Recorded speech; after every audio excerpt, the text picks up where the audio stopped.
En el corazón de África Central, en las cercanías del río Congo, comienza una historia que marcaría a la humanidad de manera irreversible. La búsqueda del llamado paciente cero del VIH en África no solo es un relato científico, sino también una crónica profunda sobre prejuicios, ética y la manera en que miramos las enfermedades que transforman el mundo. Para comprender cómo se identificó el primer caso de VIH en la región del río Congo, es necesario retroceder en el tiempo, antes de que el virus fuera siquiera reconocido por la medicina moderna. Todo inicia en la década de 1950, un periodo en el que las potencias coloniales aún ejercían influencia sobre el continente africano. En la ciudad de Leopoldville, hoy conocida como Kinshasa, capital de la República Democrática del Congo, la vida tenía una vibrante intensidad. El río Congo, arteria vital de la región, era testigo de la amalgama de culturas, migraciones y cambios sociales. Aquí, en medio del bullicio, se almacenaban muestras de sangre tomadas para estudios médicos rutinarios, sin que nadie imaginara que décadas después serían fundamentales para develar uno de los mayores misterios médicos del siglo XX. No fue hasta la década de 1980, cuando el VIH se convirtió en una epidemia global, que los científicos comenzaron a indagar en los orígenes del virus.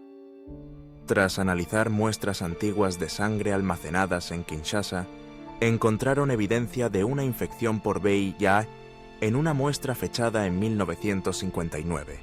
Este hallazgo sorprendió al mundo.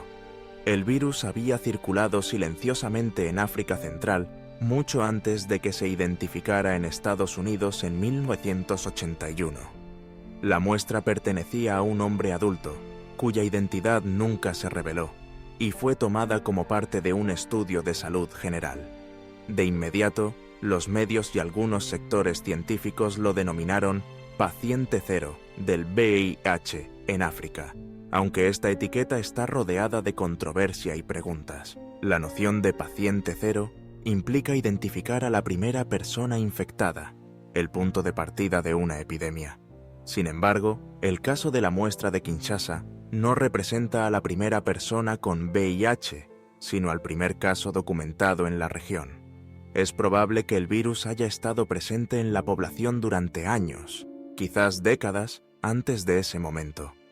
Investigaciones genéticas posteriores estiman que la transmisión inicial del virus de simios a humanos ocurrió alrededor de los años 1920, cuando cazadores en el sureste de Camerún entraron en contacto con sangre de chimpancés infectados por el virus de inmunodeficiencia simia. El salto del virus a humanos, un proceso conocido como zoonosis, fue el inicio de una lenta expansión que eventualmente alcanzó las grandes ciudades del Congo. El debate científico sobre cómo se identificó a este supuesto paciente cero se centra en la interpretación de los datos y el uso de muestras retrospectivas. Los métodos para detectar el VIH en muestras antiguas requieren técnicas delicadas de extracción y análisis de material genético. La muestra de 1959 fue sometida a múltiples pruebas, confirmando la presencia del virus, pero la imposibilidad de rastrear la historia clínica y personal del paciente limita las conclusiones. ¿Era realmente el primero? ¿O simplemente el primer caso que se pudo documentar?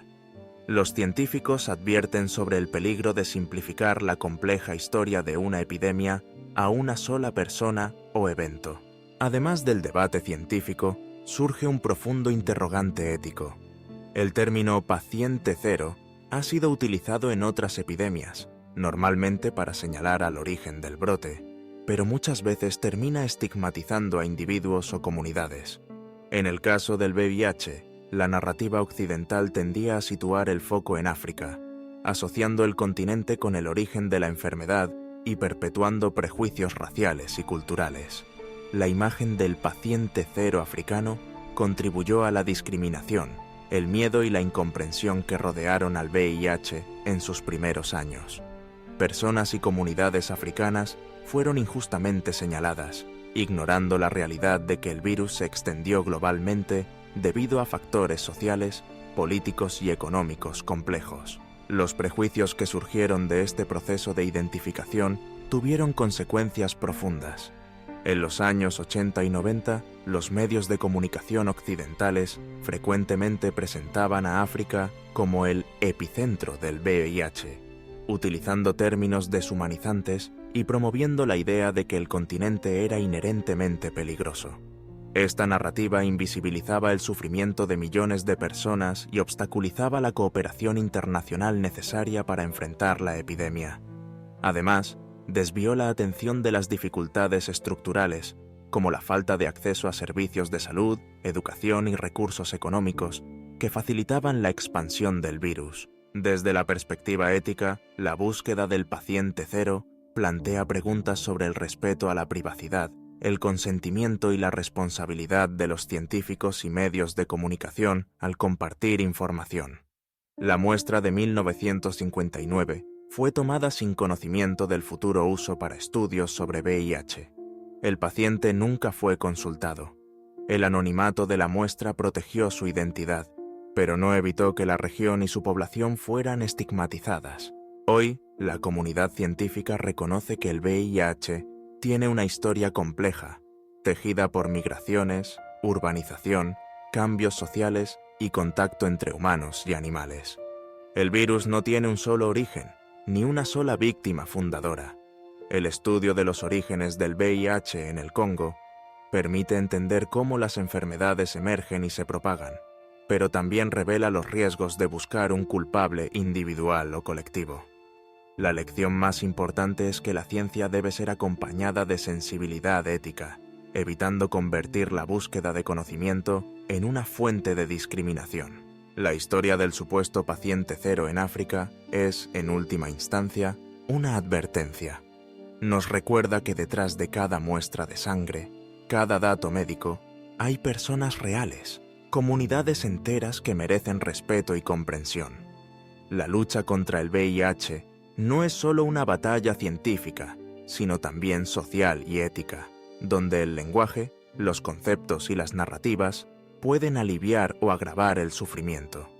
El verdadero avance está en reconocer la humanidad compartida y construir respuestas que incluyan la justicia, la equidad y la empatía. Así, al mirar al pasado, al río Congo y la muestra de 1959, entendemos que la historia del VIH no pertenece a una sola persona ni a un solo lugar. Es una historia global que nos desafía a aprender, sanar y unirnos en la búsqueda de respuestas, sin dejar que el miedo y el prejuicio nos dividan. El paciente cero no es un individuo, sino una oportunidad para recordar que la ciencia, cuando se ejerce con humanidad y ética, puede ser una fuerza para el bien común.